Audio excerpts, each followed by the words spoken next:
பகல் முழுதும் உழைத்துவிட்டு இரவில் படுக்கைக்குச் செல்லும்போது நாளைக்கு என்ன நடக்குமோ, நினைத்த காரியம் நல்லபடியாக முடியுமையா, நம் பிரச்சனைகளுக்கு எப்போதுதான் தீர்வு கிடைக்குமோ என்ற பல கவலைகளோடு தூங்கச் செல்பவரா நீங்கள்? கவலைப்படாதீர்கள். இரவில் தூங்கும் முன் வெறும் 3 வசனங்கள் மட்டுமே கொண்ட இந்த ஒரு சிறிய சூறாவை ஓதிவிட்டு தூங்குங்கள். உங்கள் வாழ்க்கையில் அல்லாஹ்வின் உதவியும் காரியங்களில் வெற்றியும் நிச்சயம் தேடி வரும். அந்த அற்புதம் நிறைந்த சூரா வேறு எதுவுமல்ல, திருக்குரானின் 110வது அத்தியாயமான சூரா அன்-நஸ்ர். நஸ்ர் என்றால் அரபியில் அல்லாஹ்வின் உதவி மற்றும் வெற்றி என்று பொருள். இந்த சூரா நபிகள் நாயகம் ஸல்லல்லாஹு அலைஹி வஸல்லம் அவர்களுக்கு அல்லாஹ்வின் உதவியும் மக்கா வெற்றியும் கிடைப்பதை நன்மாராயமாக கூற இறக்கப்பட்ட ஒரு மகத்தான அத்தியாயம். உங்கள் வாழ்க்கையில் தொடர் தடைகள், தோல்விகள் இருந்தால், தொழிலில் நஷ்டம் அல்லது கடன் சுமை இருந்தால், அல்லது ஏதேனும் ஒரு முக்கியமான காரியத்தில் உங்களுக்கு வெற்றி தேவைப்பட்டால், உங்களுக்கு தேவைப்படுவதெல்லாம் அல்லாஹ்வின் நஸ்ர், அதாவது இறைவனின் உதவி மட்டுமே. இரவு நேரம் என்பது அல்லாஹ்வின் ரஹ்மத்தும் கிருபையும் அதிகமாக இறங்கும் நேரம். இரவில் தூங்கும் முன் உங்கள் கவலைகள் அனைத்தையும் அல்லாஹ்விடம் ஒப்படைத்துவிட்டு முழு நம்பிக்கையோடு இந்த சூறாவை 3 முறை அல்லது 7 முறை ஓதி துஆ செய்யுங்கள். காரிய தடைகள் விலகும். நீங்கள் பயப்படும் எந்த ஒரு விஷயத்திலும் அல்லாஹ் தன் உதவியை அனுப்பி காரியத்தை சுலபமாக்குவான். மன அமைதி கிடைக்கும். அடுத்த நாளை பற்றிய தேவையற்ற பயமும் மன அழுத்தமும் நீங்கி நிம்மதியான தூக்கம் கிடைக்கும். தொட்டதெல்லாம் வெற்றியாகும். அல்லாஹ்வின் உதவி நமக்கு கிடைக்கும்போது நாம் செய்யும் நல்ல காரியங்கள் அனைத்திலும் வெற்றி நிச்சயம். பிஸ்மில்லாஹிர் ரஹ்மானிர் ரஹீம். இதா ஜாஅ நஸ்ருல்லாஹி வல் ஃபத்ஹு ورأيت الناس يدخلون في دين الله أفواجا فسبح بحمد ربك واستغفره إنه كان توابا. بسم الله الرحمن الرحيم. إذا جاء نصر الله والفتح ورأيت الناس يدخلون في دين الله أفواجا فسبح بحمد ربك واستغفره إنه كان توابا. அல்லாஹ்வுடைய உதவியும் வெற்றியும் வரும்போதும், மேலும் அல்லாஹ்வின் மார்க்கத்தில் மக்கள் அணியணியாக பிரவேசிப்பதை நீங்கள் காணும்போதும், உம்முடைய இறைவனின் புகழைக் கொண்டு துதித்து தஸ்பீஹு செய்வீராக. மேலும் அவனிடம் பிழை பொறுக்கத் தேடுவீராக. நிச்சயமாக அவன் பாவ மன்னிப்பு கோருதலை ஏற்றுக்கொள்பவனாக இருக்கின்றான்.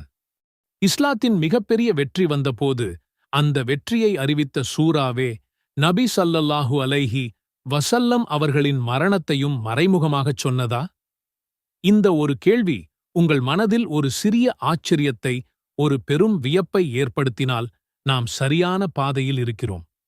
இஸ்லாமிய வரலாற்றின் மிக முக்கியமான ஒரு தருணத்தையும், நபிகள் நாயகம் ஸல்லல்லாஹு அலைஹி வஸல்லம் அவர்களின் வாழ்க்கையின் மிக அந்தரங்கமான ஒரு செய்தியையும் இணைக்கும் ஒரு பாலமாக இந்தச் சூரா திகழ்கிறது. வாருங்கள், அந்த ஆழமான ரகசியத்தை நாம் அவிழ்ப்போம்.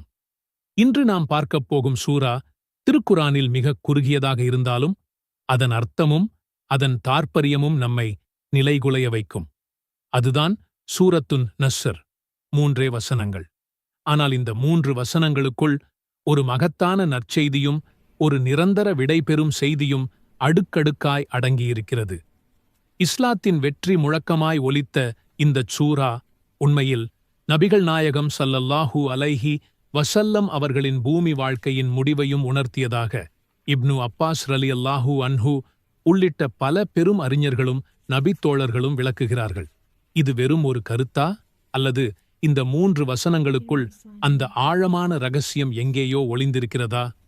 பாருங்கள், ஒவ்வொரு வசனமாக அதன் வரலாற்று பின்னணியோடு சேர்த்து ஆழமாக பார்ப்போம். ஹிஜ்ரி 8ஆம் ஆண்டு இஸ்லாமிய வரலாற்றின் ஒரு திருப்புமுனை, ஒரு பொற்காலம், மக்கா வெற்றி.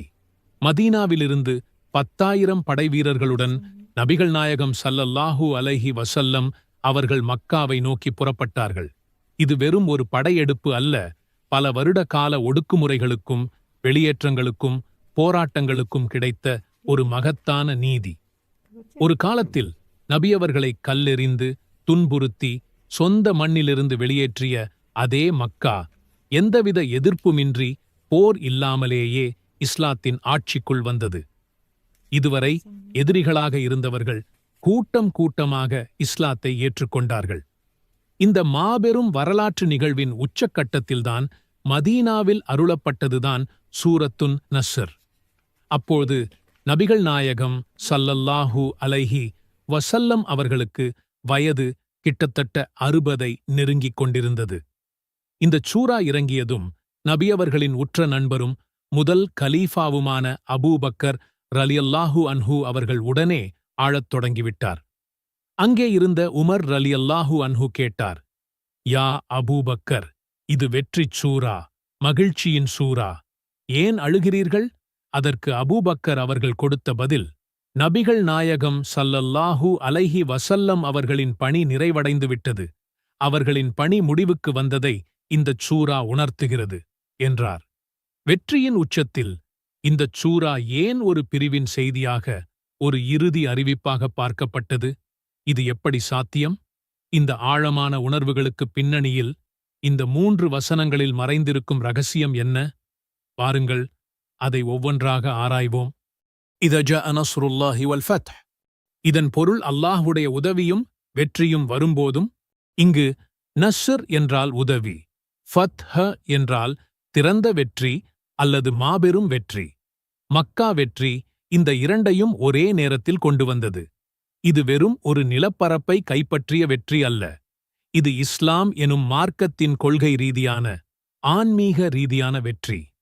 பல வருடங்களாக எதிர்த்து நின்ற குறைஷிகள் பணிந்து மக்கள் கூட்டம் கூட்டமாக இஸ்லாத்தில் நுழைய ஆரம்பித்தார்கள்.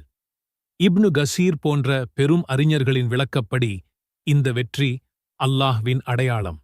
அதாவது இஸ்லாத்தின் அடிப்படை பணி நிறைவேறிவிட்டது. இனி பெரிய போர்கள் இல்லை, பெரிய எதிர்ப்புகள் இல்லை. இஸ்லாம் அரபு தீபகற்பத்தில் முழுமையாக நிலை பெற்றுவிட்டது. ஒரு சராசரி மனிதனாக நாம் யோசித்தால் இது நல்லதற்கே, இனி அமைதிதான் என்று நினைப்போம். ஆனால் நபிகள் நாயகம் ஸல்லல்லாஹு அலைஹி வஸல்லம் அவர்களுக்கு இது ஒரு ஆழமான குறி.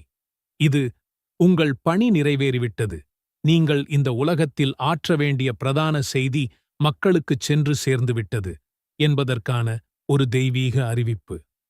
ஒரு மாபெரும் திட்டத்தின் இறுதிப் பகுதி வெற்றிகரமாக முடிவடைந்துவிட்டது என்பதை இந்த வசனம் அழுத்தமாகச் சொல்கிறது. அடுத்த வசனம் மேலும் ஆழமாகச் செல்கிறது. மேலும் அல்லாஹ்வின் மார்க்கத்தில் மக்கள் அணியணியாக பிரவேசிப்பதை நீங்கள் காணும்போதும் உம்முடைய இறைவனின் புகழைக் கொண்டு துதித்து தஸ்பீஹு செய்வீராக. மேலும் அவனிடம் பிழை பொறுக்கத் தேடுவீராக. நிச்சயமாக அவன் பாவமன்னிப்பு கோருதலை ஏற்றுக்கொள்பவனாக இருக்கின்றான். மேலும் பாவமன்னிப்பு கோருவீராக. பொதுவாக ஒரு பெரிய வெற்றிக்குப் பிறகு மக்கள் கொண்டாடுவது, பெருமை கொள்வது அல்லது ஓய்வெடுப்பது இயல்பு. ஆனால் இங்கு நபியவர்களுக்கு வரும் கட்டளை என்ன தெரியுமா? இறைவனை புகழ்ந்து துதிப்பதும் தஸ்பீஹு, பாவமன்னிப்பு கோருவதும் ஆகும். ஏன் இந்த நேரத்தில் பாவமன்னிப்பு? வெற்றி வந்தாலும் மனிதன் பெருமை அடையக்கூடாது, அகங்காரம் கொள்ளக்கூடாது என்பதன் முக்கியத்துவத்தை இந்த வசனம் உணர்த்துகிறது. நபிகள் நாயகம் ஸல்லல்லாஹு அலைஹி வஸல்லம் அவர்களுக்கே இந்த உத்தரவு வருகிறது என்றால் அது எவ்வளவு பெரிய பாடம்! இது நமக்கு எவ்வளவு முக்கியம்! இது நம்முடைய வெற்றிகள், சாதனைகள் அனைத்தையும் அல்லாஹ்வின் அருட்கொடையாக பார்க்க வேண்டும் என்பதையும், எந்த நிலையிலும் நம்மை நாம் குறைவுள்ளதாகவே உணர வேண்டும் என்பதையும் கற்றுத்தருகிறது. இங்கு ஒரு மறைமுக செய்தி என்னவென்றால், உங்கள் பணி முடிந்ததும் நீங்கள் இறைவனை நோக்கித் திரும்ப வேண்டும். இது நபியவர்களுக்கு ஒரு தனிப்பட்ட நினைவூட்டல். உங்கள் காலம் நெருங்குகிறது, நீங்கள் இறைவனை சந்திப்பதற்கு தயாராகுங்கள். இமாம் ஆஸ் சதி போன்ற அறிஞர்கள் உன்னதமான விஷயங்கள் பாவமன்னிப்பு கோரி முடிவதே வழக்கம். தொழுகை, ஹஜ் போன்ற வணக்கங்கள் இஸ்திக்ஃபாரோடு நிறைவு பெறுவது போல நபியவர்களின் வாழ்வும் அதன் நிறைவை இஸ்திக்ஃபாரோடு அடைய வேண்டும் என்பதை இந்த வசனம் குறிப்பதாகச் சொல்கிறார்கள்.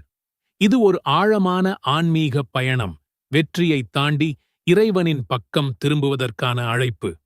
இப்னு அப்பாஸ் ரலியல்லாஹு அன்ஹு அவர்களின் விளக்கப்படி இந்த சூரா நபிகள் நாயகம் ஸல்லல்லாஹு அலைஹி வஸல்லம் அவர்களுக்கு அவர்களின் பிரிவை அறிவித்தது. ஏன்? இதற்கு 3 முக்கியமான காரணங்களை அவர் முன்வைக்கிறார். இஸ்லாத்தின் பணி, அதன் பரப்புரை இஸ்லாமிய மார்க்கம் நிலை பெறுவது என்பது மக்கா வெற்றியுடன் கிட்டத்தட்ட முழுமையடைந்தது. இனி பெரிய பணி எதுவும் நபியவர்களுக்கு இல்லை. ஒரு கட்டிடத்தை கட்டி முடித்ததும் அதன் பொறியாளர் ஓய்வெடுப்பது போல இஸ்லாம் எனும் மாபெரும் மாளிகையை கட்டி முடித்ததும் நபியவர்களின் பணி நிறைவடைந்தது. இது நபியவர்களின் பிரதான பணி, அதாவது மக்களை சத்தியத்தின் பால் அழைக்கும் பணி உச்சக்கட்ட வெற்றியை அடைந்துவிட்டது. மக்கள் தனித்தனியாக அல்ல, அணி அணியாக இஸ்லாத்தில் இணைந்தார்கள். இது நபியவர்களின் தூதுத்துவப் பணிக்கு கிடைத்த மிக உயர்ந்த அங்கீகாரம். இறுதி காலத்தின் தயாரிப்பு. ஒரு பணி நிறைவு பெறும்போது அதற்கான நன்றி செலுத்துவதும் குறைகளுக்கு மன்னிப்பு கோருவதும் வழக்கம். இது நபியவர்களின் பூமி வாழ்க்கையின் நிறைவையும் இறைவனை சந்திப்பதற்கான ஆயத்தத்தையும் உணர்த்துகிறது. இந்த ஆழமான அர்த்தத்தைத்தான் அபூபக்கர் ரலியல்லாஹு அன்ஹு அவர்கள் உணர்ந்ததால் அழுதார். உமர் ரலியல்லாஹு அன்ஹு அவர்கள் ஆரம்பத்தில் இதை ஏற்கவில்லை. அவர் வெற்றியின் மகிழ்ச்சியில் இருந்தார். ஆனால் இப்னு அப்பாஸ் அவர்களின் விளக்கத்தை கேட்ட பிறகு அவரும் அதே உண்மையை உணர்ந்து ஏற்றுக்கொண்டார். நபிகள் நாயகம் ஸல்லல்லாஹு அலைஹி வஸல்லம் அவர்களும் இதை உணர்ந்தார்கள். அன்னை ஆயிஷா கூறுகிறார், நபிகள் நாயகம் ஸல்லல்லாஹு அலைஹி வஸல்லம் அவர்கள் இந்தச் சூரா இறங்கிய பிறகு தங்கள் உடல்நிலை மெதுவாக மாறத் தொடங்கியது. இது ஒரு மறைமுக முன்னறிவிப்பு. உங்கள் பணி முடிந்தது, இனி உங்கள் திரும்பும் நேரம். இது ஒரு அன்பான அழைப்பு, ஒரு கண்ணியமான விடை பெறுதல். இந்தச் சூரா வெறும் நபியவர்களுக்கான செய்தி மட்டுமல்ல, இது நமக்கான ஒரு நிரந்தரப் பாடம். வெற்றி வந்ததும் பணிவு முக்கியம். நாம் எவ்வளவு பெரிய சாதனைகளைச் செய்தாலும், எவ்வளவு வெற்றிகளைப் பெற்றாலும் ஒருபோதும் பெருமை அடையக்கூடாது. நம்முடைய ஒவ்வொரு வெற்றியும் அல்லாஹ்வின் அருட்கொடை என்பதை நாம் மறக்கக்கூடாது. நபிகள் நாயகம் ஸல்லல்லாஹு அலைஹி வஸல்லம் அவர்களுக்கே பாவ மன்னிப்பு கேட்கச் சொல்லும் அளவுக்கு நாம் எவ்வளவு கீழ்ப்படியாக இருக்க வேண்டும்? நாம் செய்யும் ஒவ்வொரு காரியத்திலும் அதன் நிறைவில் இறைவனின் உதவியை உணர்ந்து அவனுக்கு நன்றி செலுத்தி நம்முடைய குறைகளுக்கு மன்னிப்பு கோர வேண்டும்.